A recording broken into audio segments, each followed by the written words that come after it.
Well, good afternoon, everyone. My name is Mackenzie Viatoro, M-C-K-E-N as in Nancy, Z-I-E, V as in Victor, I-L-L-A-T-O-R-O.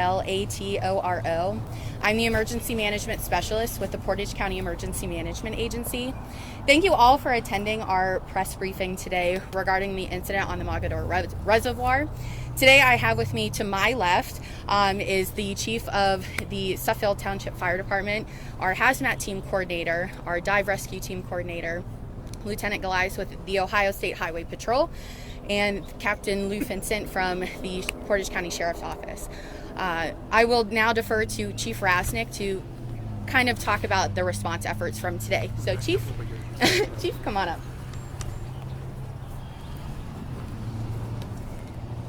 Hello everyone, my name is Bob Rasnick, R-A-S-N-I-C-K,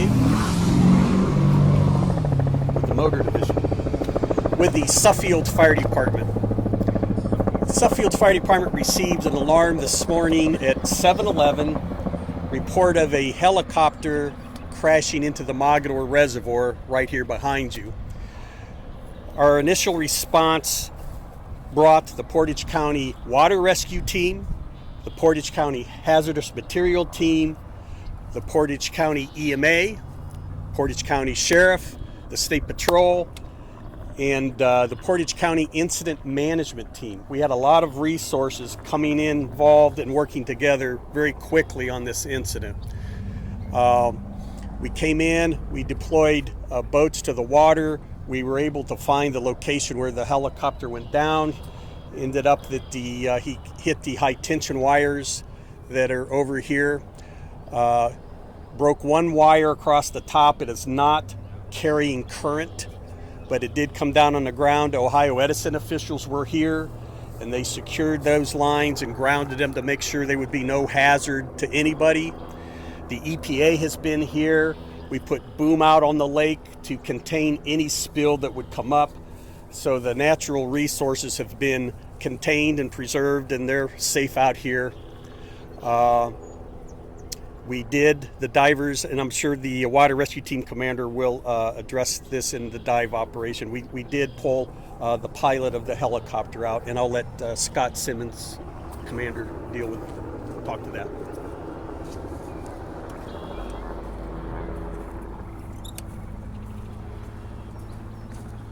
I'm Scott Simmons, S-I-M-M-O-N-S. I'm the commander of the Portage County Water Rescue Team. We were called to respond to the Mogadore Reservoir this morning. Our initial response was our whole county team, which is about 65 members and 39 divers. We did,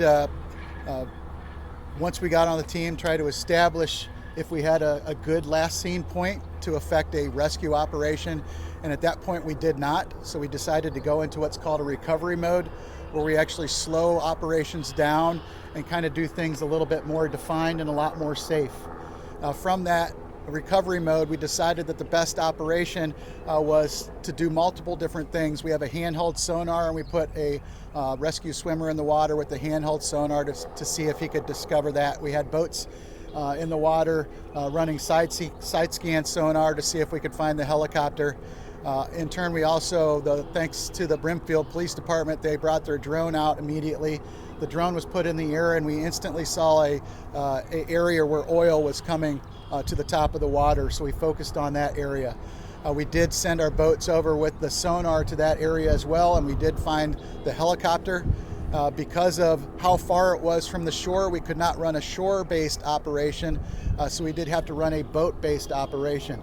So we took a boat out, we anchored it to make a dive platform to safely operate off of that.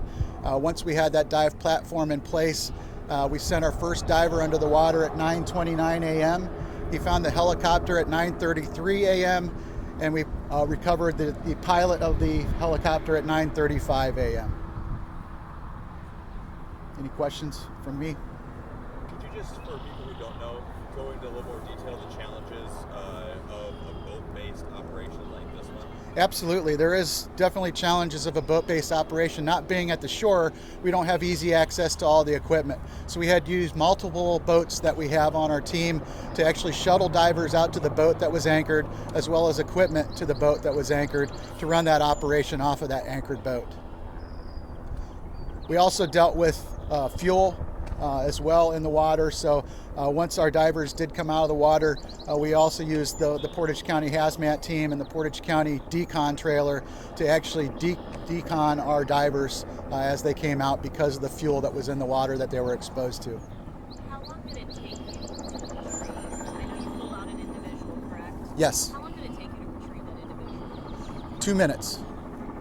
2 minutes from the 3 minutes from the time that they found the helicopter to the time that we were able to actually pull him out. Do you believe there were any other individuals? Do you think it was just one? We do not. We believe that there was only one individual in the helicopter. When you were making that rescue, did you know there was only one, or were you thinking we're looking for multiple people? From the information that we had gathered from other agencies, we were under the assumption that there was only one, but we did do our due diligence and we checked a few other areas that did hit with our sonars to make sure that there was nobody else in there. So we're pretty confident that the pilot was the only victim.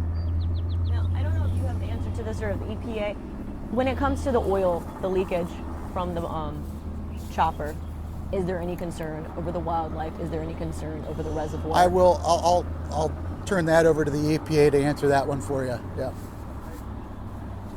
Were you certain at the time that there was only one occupant of that helicopter, or did you, once the pilot was located, were you concerned that maybe there was somebody else there as well? Sure. Go ahead and explain that. Our initial goal was to find the helicopter and then do a good search of the helicopter, which we did do, and we only found one person in the helicopter. But did you know at the time that there was only one person? From the information that we had gathered from other agencies, we believe that there was only one person in the helicopter. Going forward, how difficult is the cleanup effort, and how long will roads be closed, things like that? I will defer that to people that have that information for you. Are you able to tell by your rescue efforts, was the pilot still alive when he hit the water? I'm not able to determine that.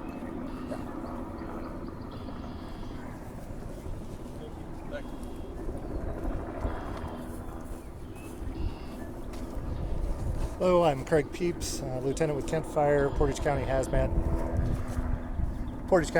Team Coordinator. Last name's P-E-E-P-S.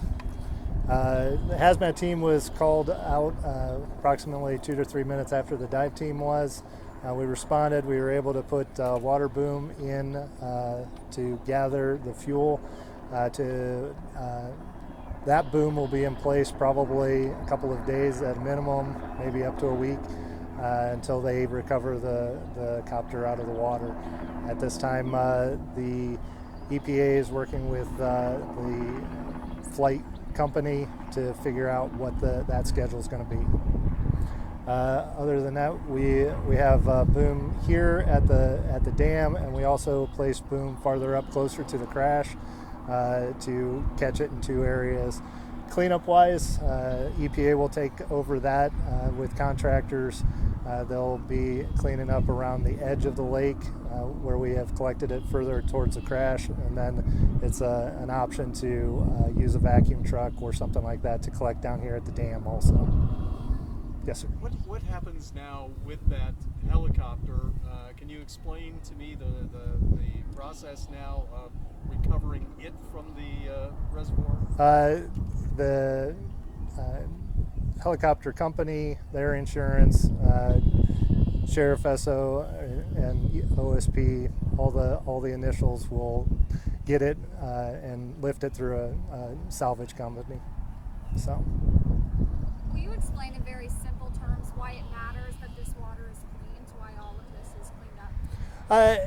Really, this is not drinking water. It's part of Akron water, but it doesn't go to the water plant. So just nature and getting the diesel and the fuel up so that it doesn't hurt the property.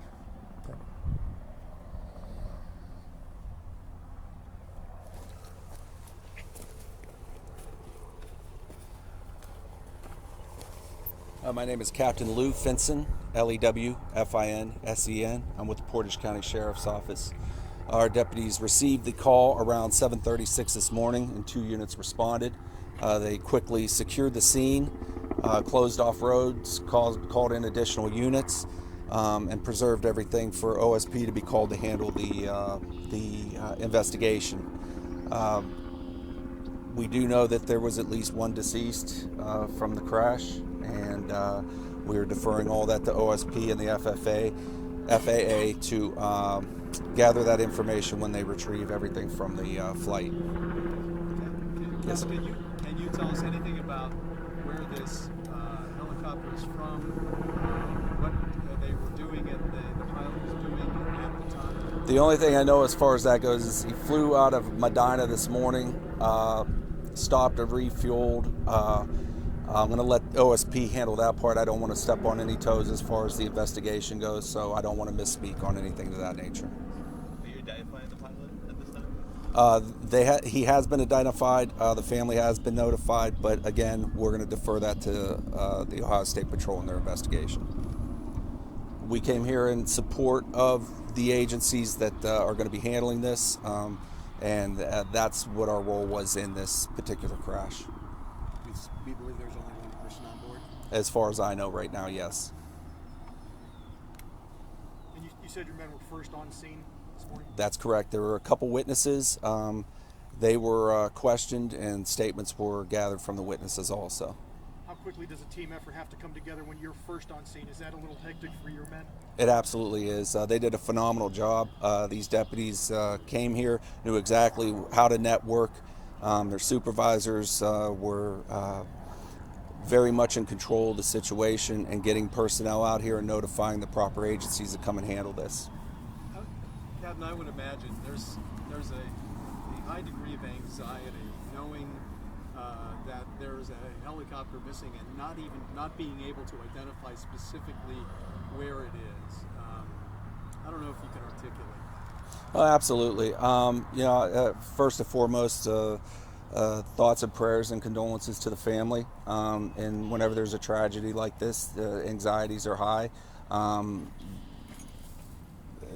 Being that it was not a residential area, we could be thankful for that. But they'll have to do their investigation, do their due diligence in finding the cause of this crash. Wanting to do everything they can, all of the agencies out here wanting to do everything they can, and of course the priority was whoever was aboard that helicopter, and not being able to specifically at that time identify even precisely where it was.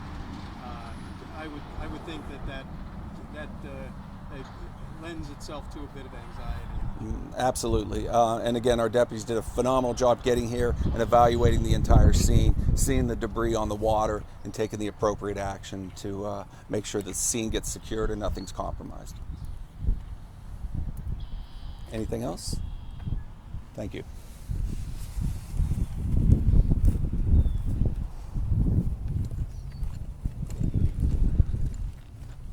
Hello, I'm Lieutenant Eric Golias of the Ravenna Post of the Ohio State Highway Patrol. That's ERIKGOLIAS. First and foremost, our hearts go out to the family and loved ones that are affected by this morning's incident.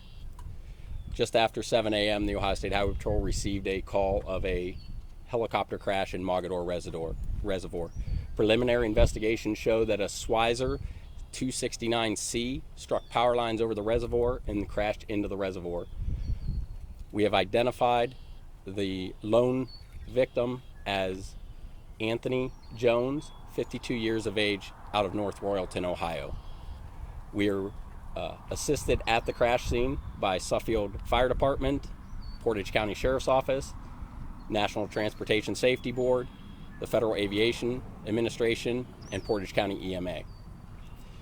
The investigation is ongoing, and we will be working closely with both the NTSB and the FAA.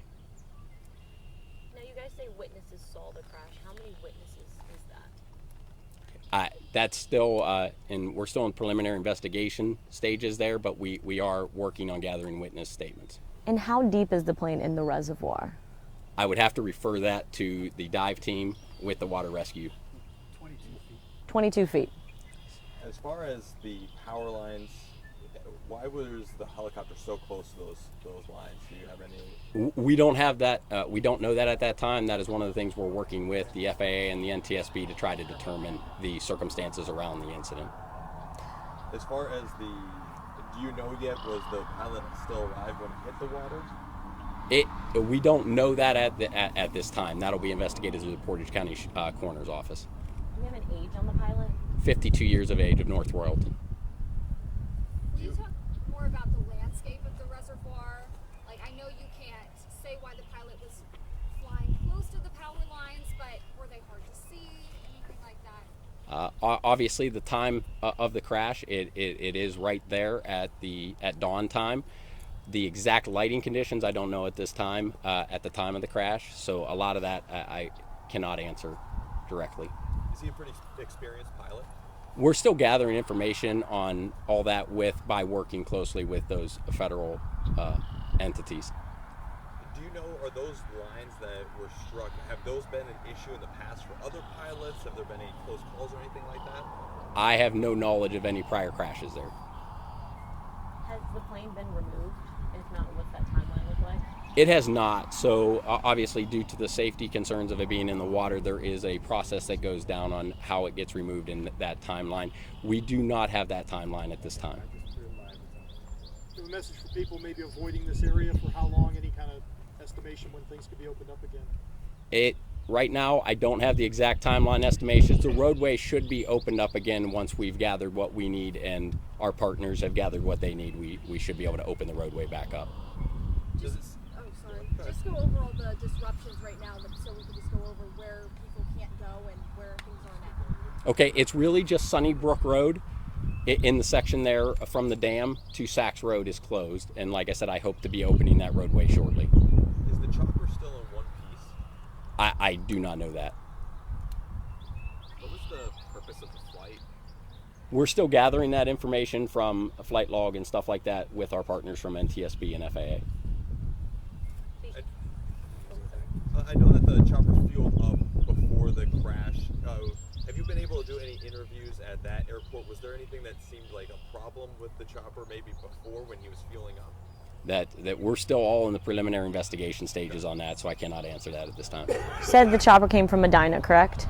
That's preliminary investigation showing. I cannot confirm that at this time. Do you have any idea of where the pilot was going? I do not have that at this time. Lieutenant, I'm sorry, this may have been answered, but the agency that's in charge of this investigation right now is the NTSB, is that right? No, it's the Ohio State Highway Patrol is leading the investigation. We're being assisted and working very closely with both the NTSB and FAA. Thank you. Forgive my ignorance, we hear about like a black box with an airplane. Are helicopters equipped with similar devices like that record things?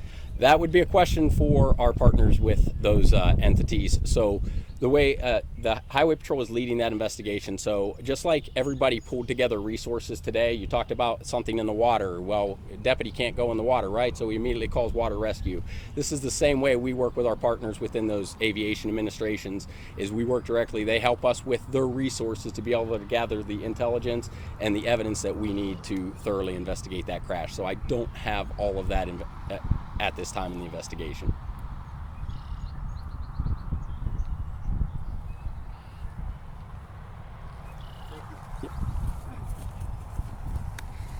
So again, thank you all for attending today's press conference, but this will conclude our briefing for today. Because of the ongoing operations, we are asking that no further questions, but you can tune into our social media pages, Portage Prepares, as well as the fire department and the dive team's Facebook pages for additional updates as we receive them.